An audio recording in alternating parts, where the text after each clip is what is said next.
Hey there, today I'll be showing you how to delete Instagram comment on iPhone, and here is how. You may always remove any comments that you or anyone else has made. I will walk you through the process for doing so.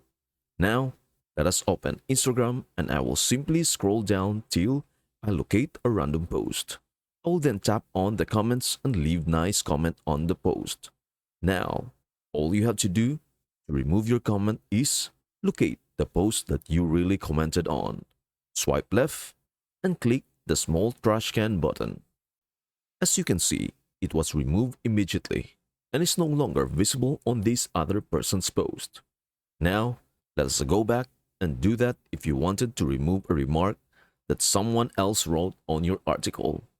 If we click on our profile in the bottom right corner, you will notice that I have a variety of posts and photos. The technique is the same whether you or someone else left the comment.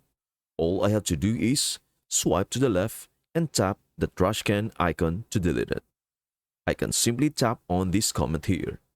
It may be removed by simply swiping to the left and clicking the small trash can button. I hope this helps. Thank you for watching and we will see you in the next video.